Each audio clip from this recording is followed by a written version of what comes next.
passerei innanzitutto al bollettino. Sono 958.434 tamponi effettuati ad oggi, ci stiamo avvicinando al 1.000.000 di tamponi, sono esattamente 7.813 in più rispetto a ieri. Il numero dei positivi è 19.286, più 8. In isolamento 746, più 35. I ricoverati sono 192, dei quali 21 sono positivi, dei 192 21 sono positivi. Terapie intensive, scendiamo ancora, 10.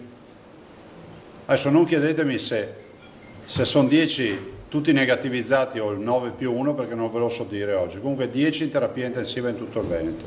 Immagino siano 9 più 1 comunque.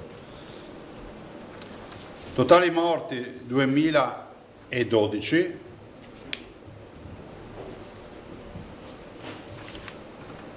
I morti in ospedale resta invariato, ma penso che basti il dato assoluto.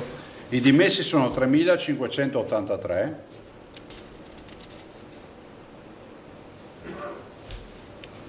I nati 89. Allora, a parte il fatto che volevo prima di tutto fare gli auguri alla signora Lucia Bertoncello di Laghi di Cittadella, che oggi compie 105 anni. Quindi veramente gli auguri di cuore alla signora Lucia Bertoncello, 105 anni oggi, veramente tanti auguri. Detto questo, due considerazioni prima di passare la parola a voi per le domande. Noi continuiamo a avere la preoccupazione della reinfezione. Peraltro oggi, se notate, abbiamo 5 ricoverati in più, 35 persone in isolamento in più, 8 positivi in più, dei 19.286 più 8, quindi 8 positivi in più, 35 isolati in più e 5 ricoverati in più.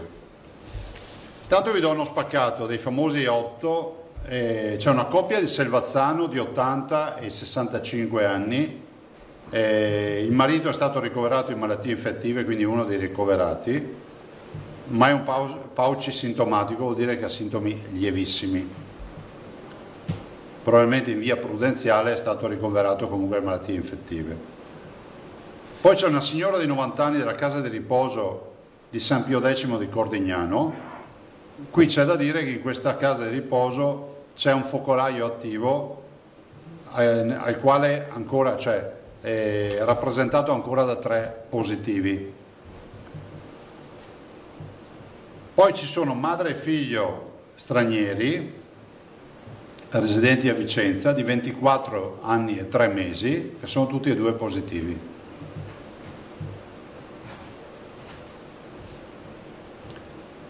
Un ricoverato di 39 anni di Padova a malattie infettive, anche questo Pauci sintomatico, quindi sintomi lievi. E poi un signore di Bergamo di 72 anni e quindi è andato, tampone eseguito in ambito ospedaliero, quindi era un ricovero di cardiologia a Borgo Trento ed è risultato positivo. Perché vi dico questo? Perché la festa della liberazione non funziona. Io continuo a dirvelo. La sanità del Veneto ha consegnato un Veneto pressoché in ordine dopo 3 mesi di lockdown, di attività, di terapie intensive, di malattie infettive, di terapie subintensive. Cioè il mondo della sanità del Veneto ha riconsegnato la macchina tagliandata ai veneti. Saranno pezzi di virus, sarà che sono pezzi di RNA, sarà che c'è meno virulenza, sarà, però a differenza di febbraio-marzo, oggi abbiamo le spiagge piene. Oggi non c'è il freddo, c'è il caldo, quindi l'assembramento e l'aggregazione è qualcosa che naturalmente viene spontaneo. Io non ho nulla contro i comportamenti umani, ma ce l'ho nei confronti dei quali non rispettano neanche le minime regole, no? Sappiate che questi indicatori per me non sono buoni. 8 contagiati in più e 35 persone isolate in un Veneto che ha sempre fatto, come si può dire, le pulci alla partita del coronavirus, per me non sono un momento di vanto. Per carità, qualcuno dice statisticamente è un fatto isolato, ok, ma per me non sono, anche il fatto isolato in una condizione diciamo ottimale non ci deve stare. Io continuo a dire ai cittadini attenzione, perché lo sport nazionale di non portare più la mascherina, di viverla come la sfida quotidiana contro l'autorità che ti impone l'uso della mascherina, piuttosto che l'assembramento, me ne frego, perché l'assembramento non c'è problema, e sta aria di gioia, allora o è la quiete dopo la tempesta, uno dice boh, la tempesta è passata, però sapete, se invece siamo prima della tempesta, veramente ci stiamo predisponendo tutti per trovarla e mettersi nei guai. Voi immaginate solo se ci fosse una reinfezione, la contabilità che ci verrebbe dalla spiaggia in assembramento senza una minima regola, da piazza in assembramento o quant'altro. Avremmo trovato il sistema per veicolare il virus nel migliore dei modi. Siamo davanti a una bestia terribile. Questo virus è terribile. Io vi faccio sempre il solito logoro esempio di Venezia. Abbiamo avuto Vo, abbiamo avuto Dolo, abbiamo avuto Limena, ve le dico in successione i focolai iniziali. Poi è arrivato Venezia, tutti abbiamo detto beh, a questo punto Venezia farà una strage, e se n'è andato senza neanche disturbare da Venezia, praticamente. Quindi è un virus che ha dei comportamenti incomprensibili. Dalla Cina ci arriva la notizia, dai paesi asiatici, adesso esattamente non so quale sia la località, che c'è una nuova formula, una variante del virus del pipistrello che dà sindrome influenzale nel maiale, che potrebbe essere un ospite intermedio a questo punto, che anche questa potrebbe essere trasmissibile all'uomo. Voi capite che qua c'è poco da scherzare. Allora, da un lato rispondo a quelli che fanno i catastrofisti, cioè dico che se avessimo dovuto tenere in lockdown tutti i cittadini, li avremmo semplicemente accompagnati in sicurezza al ritorno del virus autunnale, a meno che non avessimo programmato di non far più uscire i cittadini di casa.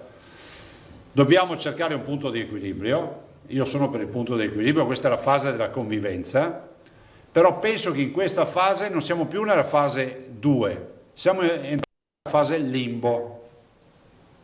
Cioè, andiamo avanti o andiamo indietro.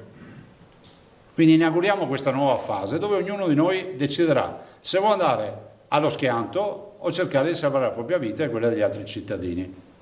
Perché la fase della convivenza ormai l'abbiamo vissuta, è iniziata il 18 maggio, finisce con oggi, perché oggi con 8 positivi in più, 35 isolati e i ricoveri, dico che bisogna aprire un piccolo warning. Magari sarà inutile, però io non è che sto puntando, come fa qualche scienziato a livello nazionale, che tanto se la spari grossa sul pericolo, se va male hai avuto ragione, se va bene nessuno si ricorda di te, perché quando c'è la festa chi è che si ricorda? Io dico semplicemente con l'obbligo dell'obiettività, di non diffondere allarmismi, perché in questa condizione epidemiologica non è il caso di diffondere allarmismi, però di dire ai cittadini fate attenzione.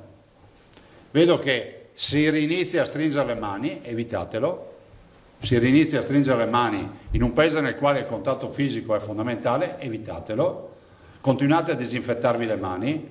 Voglio anche ricordarvi che il virus, almeno ce l'hanno detto questo, no? Vive anche sulle superfici, quindi non ha solo un veicolo biologico, può avere anche un veicolo assettico, non è assettico, ma diciamo non naturale, che può essere una lastra di marmo piuttosto che un piano di legno, e quindi o un packaging di una confezione di un regalo, di un prodotto che comprate. Quindi attenzione a questo, igienizzazione, evitiamo di ripristinare la stretta di mano ancora per un po', la mascherina nei luoghi chiusi e negli assembramenti, e poi ovviamente il distanziamento sociale. Questo è l'ABC. Se torniamo indietro, per carità, noi stiamo preparando un piano, vi anticipo già che il piano io contavo di darvelo per metà luglio, ve lo darò a fine luglio, non perché non siamo in grado di darvelo prima, perché lo vogliamo anche tarare meglio. Ma il piano sicuramente ci permetterà di dire che abbiamo un migliaio di terapie intensive, che avremo 400 postazioni di subintensive e tutte ste robe. Però vorrei ricordarvi che il piano è come dire fai uscire i carri armati dai magazzini perché è ora di sparare. Io vorrei lasciarli i carri armati e metterci il mazzo di fiori nel cannone. Quindi non vorrei che qualcuno pensasse che questa diventi una partita tutta di natura, prendo un po' di antibiotici, prendo un po' di antivirali e me ne sto un po' a casa. Non è così, di coronavirus si muore, abbiamo 2014 persone che sono defunte e non sono tutte anziani, fermo restando che gli anziani hanno più diritto degli altri di vivere, perché non capisco anche sta visione di dire che EMA riguarda gli anziani. L'età media dei nostri defunti in Veneto, deceduti in Veneto, è di 82 anni, però è pur vero che abbiamo avuto anche persone molto giovani che sono morte. Per cui questa è la preghiera che faccio ai veneti. Diciamo che nessuno di noi ha alibi, lo possiamo dire? Nessuno di noi ha alibi. Non è che se domani mattina torna o torna fra un mese piove governo ladro. No, perché se tutti noi ci fossimo comportati in maniera corretta, non torna.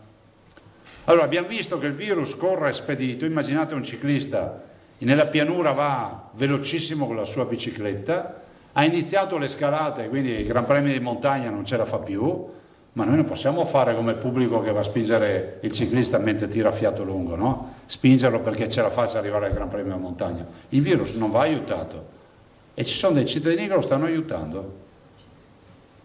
Sarà anche spompato, no? Ha perso virulenza, come si dice tecnicamente, ma c'è qualcheduno di noi che con comportamenti scorretti lo sta aiutando.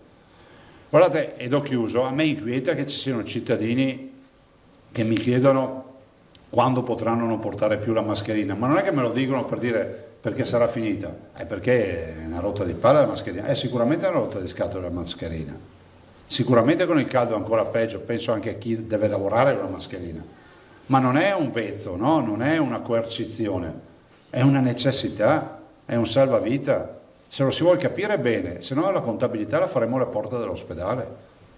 Io non ho altro da aggiungere, prego. Tosato, Prigioni, Marchiori e mi fermo qua. Buongiorno Presidente. Ciao.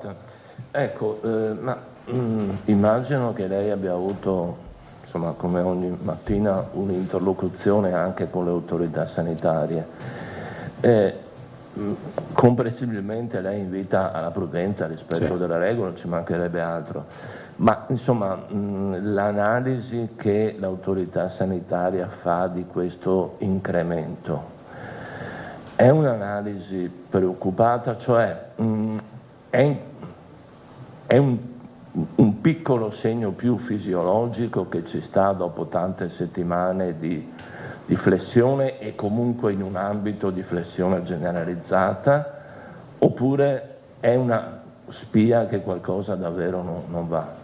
Ma guarda, io ho voluto questa mattina vedere i focolai, perché tu vedi 8 nuovi contagiati, ho detto se sono 8 ragazzi sotto i 40 anni gli chiamo io, gli chiedo se sono andati in spiaggia, perché vorrei capirlo. Non siamo in questa condizione, c'è un ragazzo di 39 anni, il resto sono persone adulte che immagino che non abbiano fatto movide o altre robe. Sono focolai anche comprensibili, no? I due anziani 80 anni e 65, la mamma di 23 col bimbo di 3 mesi, scusate, il cittadino doveva ricoverarsi alla nostra cardiologia di Borgo Trento e lo abbiamo beccato con il tampone d'ingresso, ma è un bergamasco, e poi l'RSA di Cordignano. Quindi se dovessi guardare le provenienze dei nuovi contagiati vi dico che siamo quasi in ordinaria amministrazione. Però, anche se da un punto di vista epidemiologico oggi possiamo dire che la situazione è tranquilla, io non lo sono da un punto di vista programmatorio, perché devo prendere atto che il virus c'è e quando trovo un bimbo di 3 mesi positivo, capite che qualche quesito me lo pongo, no? E una mamma di 23 anni che è positiva. Poi potremo discutere sul contesto, le frequentazioni eccetera, tant'è vero che abbiamo isolato 34 persone. E io dico, guardate, siamo passati da 135 focolai a 22 di oggi, adesso saranno 23 col nuovo focolaio, 23 o 24, non ve lo so dire. Facciamo in modo di non abbassare la guardia e di avere certezza del fatto che il virus c'è, dobbiamo ragionare così. Allora, se tu mi chiedi, oggi siamo in allerta, noi non abbiamo mai abbassato la guardia, tanto è vero che la macchina sta continuando a funzionare. Cioè, se voi considerate che ogni giorno vi do un resoconto di almeno 10.000 tamponi, il che vuol dire che ogni giorno ci sono 10.000 operazioni a carico di qualche cittadino. Noi il piano di sanità pubblica non lo abbiamo interrotto, vi ricordate che vi dicevo, anche se sembra finita noi non interrompiamo. Saremo più performanti a isolare focolai, questo è poco ma sicuro, ci aiutano anche le nuove scoperte. Pensate il pooling, oggi il pooling ci permette di fare un sacco di tamponi che prima non riuscivamo a fare. Però io sono preoccupato. Allora, questo lo considero un warning, no? Un segnale del fatto che non bisogna prenderla troppo sotto gamba. Sono anche preoccupato, adesso io capisco, ma però da un punto di vista epidemiologico vanno dette queste robe, visto che qualcuno ha cercato magari la polemichetta con le badanti. Noi sappiamo che ci sono diversi sistemi sanitari nel mondo, no? Non sto distinguendo il nord e il sud del mondo o l'est o l'ovest, dico che al sud del mondo c'è il sistema sudafricano che funziona magari, no? Quindi non posso dire che in Africa non funzioni, ci sono delle realtà dove funziona e altre dove non funziona, anche in Europa ci sono realtà dove funziona, dove non funziona, Stati Uniti stessa roba. Io però so qual è il nostro sistema sanitario, ambirei che tutti quelli che vengono da altri sistemi sanitari abbiano lo stesso linguaggio. Ragazzi, abbiamo visto per quasi un mese il Brasile che ci diceva che aveva 6.000 contagiati, io vi dicevo ma come fanno ad avere 6.000 contagiati? A me questo mi inquieta. Allora parlo con cittadini egiziani e di altre località del Nord Africa, mi dicono che lì è un problema. Vedo i dati ufficiali, non vedo numeri. E vi ricordo che lì noi non abbiamo neanche la quarantena obbligatoria, c'è bollino verde. Allora, io non ce l'ho con nessuno, che sia chiaro, mi conoscete, però veramente un invito che faccio, non polemico, ma costruttivo, al governo e all'OMS di verificare bene i sistemi di gestione del coronavirus e di lettura dei dati epidemiologici di tutti i paesi. Perché una comunità come nostra, che ha fatto praticamente un tampone ogni 5 abitanti, perché siamo ormai 1 milione di tamponi su 5 milioni di abitanti, ha titolo di dire mettere i puntini sulle i. Voi lo sapete che sono per le frontiere aperte, sanitariamente parlando, io non ho mai detto qua da noi sono tutti ospiti graditi, sto parlando di frontiere sanitarie, però vorremmo anche avere tranquillità dall'OMS e dal Ministero della Salute che i paesi di provenienza siano paesi nei quali i tamponi si facciano testing e soprattutto ci siano dati ufficiali. Ci sono paesi nei quali non si fa neanche il bollettino, vi ricordo. Se posso aggiungere velocemente, ecco, per quanto riguarda questa sua raccomandazione, come dire, sembra un po' difficile, nel senso che sentivo che secondo l'OMS, ad esempio in India, il numero dei decessi potrebbe essere da 10 a 100 volte superiore a quelli dichiarati. Bene, quali sono le indicazioni dell'OMS rispetto alle movimentazioni dei cittadini indiani nel mondo? Punto di domanda. L'OMS è l'ONU sanitario. Ho capito, qualcuno dovrà dirci qualcosa. Sarà mica il Veneto che partiamo da Venezia e andiamo a dettare regole in giro per il mondo, no?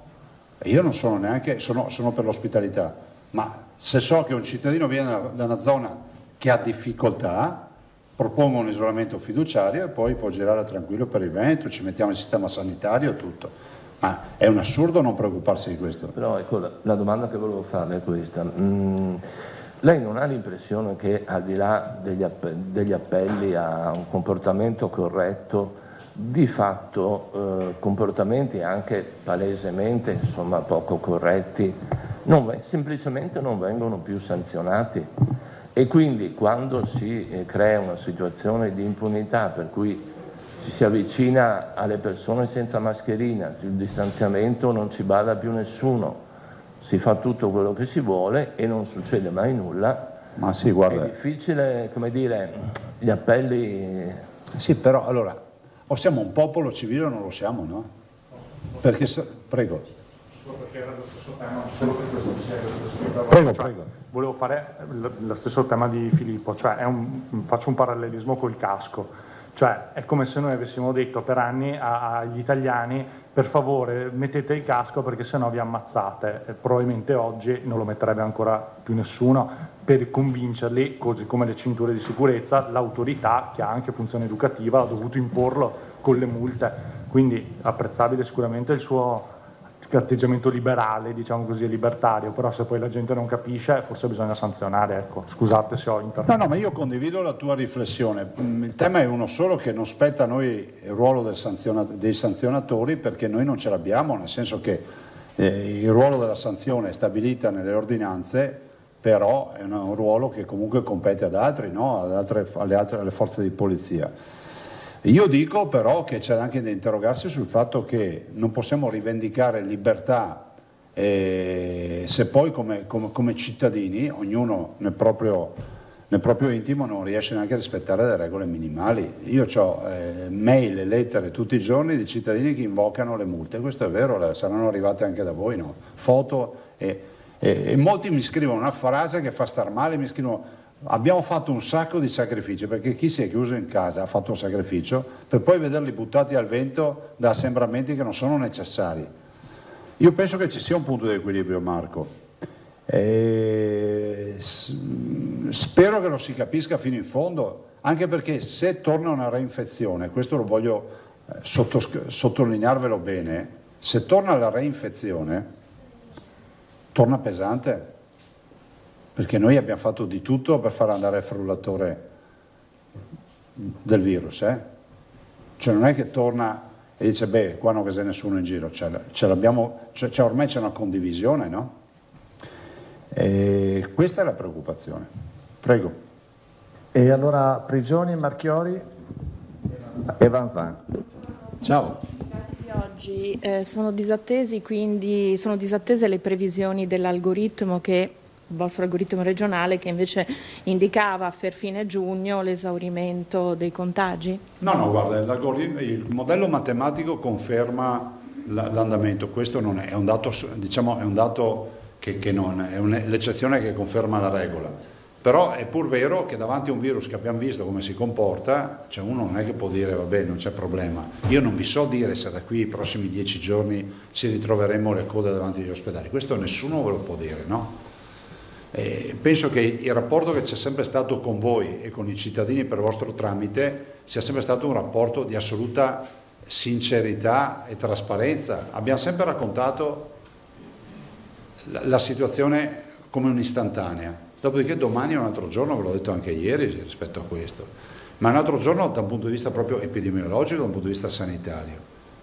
A proposito, domani si aprono alcune frontiere. Alla luce di quello che ha segnalato prima, è pronto anche a firmare nuove ordinanze, dei provvedimenti proprio per l'isolamento per chi arriva magari da paesi problematici o situazioni di questo genere? Guardate, le regole di polizia sanitaria sono regole nazionali, dopodiché noi possiamo applicare delle regole più restrittive, però è pur vero che il tema delle quarantene è un tema che deve essere applicato in maniera uniforme in Italia, cioè è impensabile che il mio cittadino possa girare in tutta Italia e il cittadino che viene dal paese X fa la quarantena da me e non la fa, che so, in Emilia Romagna piuttosto che in Lazio.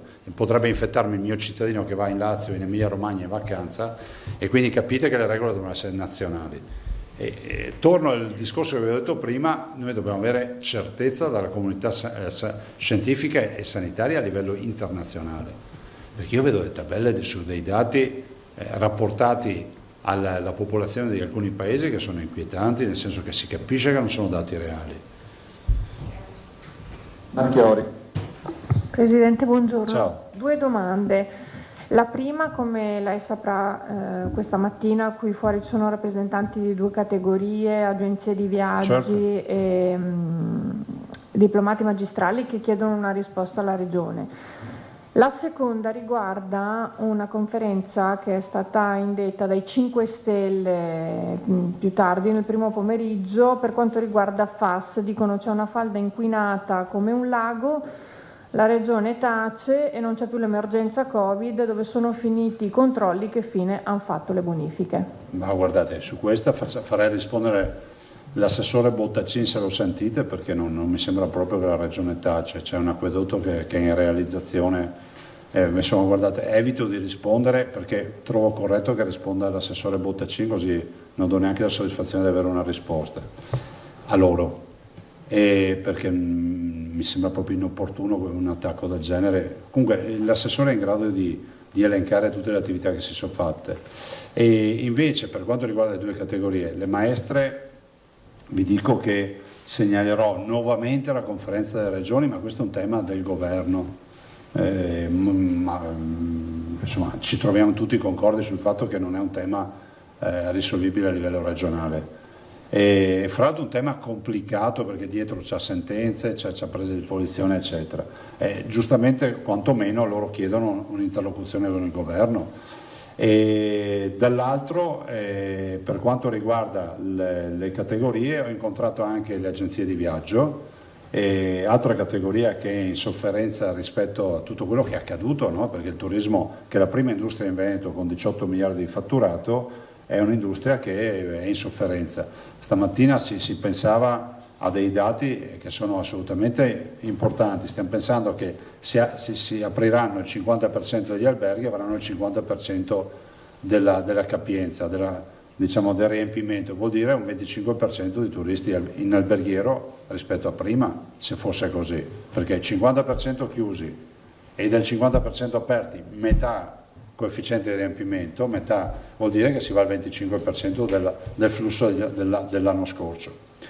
E dall'altro l'assessore Canero questa mattina ha incontrato i loro rappresentanti delle agenzie di viaggio, li ho incontrati anch'io stamattina qui, ho risentito Canero, l'ho già sentito 2 volte stamattina, adesso l'ho invitato, anzi ci siamo accordati, farà un ulteriore incontro ufficiale anche per poter affrontare il tema in maniera, diciamo, come si dice, serena e trasparente, perché poi io stamattina ho incontrato gli operatori, cioè quando si viene a dire ma quella regione ci dà il fondo perduto, sì, ma quella regione c'ha l'addizionale IRPEF da sempre e noi non ce l'abbiamo, cioè, allora, se per far bella figura dobbiamo mettere le tasse per poi restituirne un po', capite che non c'è elemento di paragone tra quello che abbiamo fatto noi in questi 10 anni e quello che hanno fatto le altre regioni. Noi non abbiamo mai applicato l'addizionale IRPEF, vi ho fatto l'esempio con i medici, noi diamo 1.000 euro di premio a un medico, ma ne abbiamo già dati 4.850 non prelevandogli dalle tasse, a differenza delle altre regioni che danno 1.000 euro e ne hanno prelevati 4.850. Però vedo che è un concetto che è difficile da far passare. Vanzà. Presidente, questa mamma di 24 anni e bambino di 3 mesi risultati positivi, ha detto stranieri, ma che vivono qui o che sono di passaggio? Ma guarda, allora, sono nigeriani, faremo una verifica perché anche qui cerchiamo di avere un approccio, non lo dico a voi, ma a quelli che fanno il pelo e contropelo tutto quello che dico. Cioè il tema di dire nigeriani piuttosto fare una verifica non è che è un'ossessione razzista, è un fatto epidemiologico, perché se sono appena arrivati, infatti questa è la domanda, vuol dire che se lo sono portati da casa, lo devo verificare. Perché è un dato che è assolutamente in controtendenza sì, è quello il che ci ha dato. raccontato la dottoressa Dadalt quando diceva che è una malattia che colpisce soprattutto gli adulti e i bambini risultano non immuni. Ma è una mutazione del virus, non te lo so dire. Però sappiamo che il virus muta. Quando lo dicevo le prime volte ho visto che c'erano scienziati che dicevano che dicevo baggianate o cretinate, però vedo che adesso tutti dicono che il virus muta. Mi fa piacere. Non avete ancora parlato con gli esperti nostri veneti di questi 2 casi? No, lo stiamo approfondendo, ho chiesto il dato stamattina. Io spero che siano cittadini magari tornati dalle vacanze o tornati da una visita a casa loro. Se si sono infettati qui bisognerà capire bene. Comunque i 34 isolamenti vanno in questa direzione, per capirci. Poi l'altra cosa, Presidente, lei diceva qualcosa, avremmo pur titolo di dirlo e di mettere i puntini sulle i, visto che siamo una regione che sta facendo quasi un tampone su 5 abitanti e abbiamo come regione preso anche dei punteggi molto alti, parlo alle recenti pagelle sulla gestione dell'emergenza sanitaria, e quindi io le rifaccio la domanda che da giorni sta riempendo le cronache politiche dei nostri giornali, e cioè questo tentativo di togliere la sanità alle regioni e di accentrarla. No, ma è una follia, cioè una follia, e penso che è una follia che coinvolge anche pochi, da quel che ho capito. E comunque se qualcuno vuole andare al Vedo in Veneto, io convoco il referendum e lo chiedo ai veneti se vogliono farsi curare da Roma o da Venezia. Poi se lo dicono ma guardate, in tutti i sistemi, i modelli organizzati, usciamo dalle istituzioni, andiamo anche nel privato, non c'è nessun modello organizzato che allunga la catena decisionale, tutte accorciano le catene decisionali. Cioè, ve lo dico io per la difficoltà che già abbiamo noi a livello regionale di fare a ventaglio delle scelte veloci, immediate nelle diverse ULSS. Immaginate da un Ministero di Roma la catena di trasmissione dell'informazione prima che arrivi all'ospedale di Feltre, all'ospedale di Dolo o di Adria, che giro fa? Guardate che nelle emergenze bisogna essere presenti. E poi immaginate le caratteristiche diverse dei diversi territori. Altro aspetto non irrilevante. Per cui la trovo una follia, a parte il fatto che è anche irrispettosa nei confronti dei padri costituenti e anche poco rispettosa della Costituzione. Tutta questa. Dopodiché, se questo governo, o meglio qualche suo esponente, decide di farlo, deve modificare la Costituzione, vi ricordo.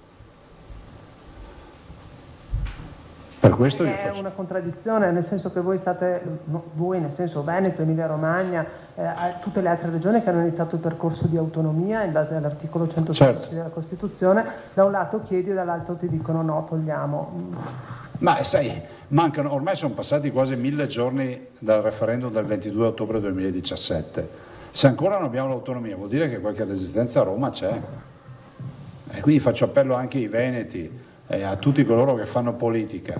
Cominciamo a concentrarci su Roma e non sul Veneto, perché vedo un sacco di veneti che magari vanno a invocare l'autonomia e poi il problema sembra sempre che sia il problema di Venezia, di Zaia. Qui il problema è un altro, che a Roma non ci danno risposte, addirittura propongono di toglierci la sanità. Cioè, però ripeto, se voglio andare al Vedo io ci vado, col referendum. Bonet. Rapidissima. Presidente. Prego. Questa ipotesi di tornare a fare i mondiali di sci nel 2021, di cui mi dicono starebbe parlando la Fisi, è concreta? Sì. Ti vede d'accordo? No, come 2021? 2022? No, di tornare a tornare indietro. Sì, guarda, allora io sono colui che ha sostenuto Roda, il presidente della Fisi, e anche ovviamente Benetton, Alessandro, come presidente della fondazione, per tentare di spostarli al 2022.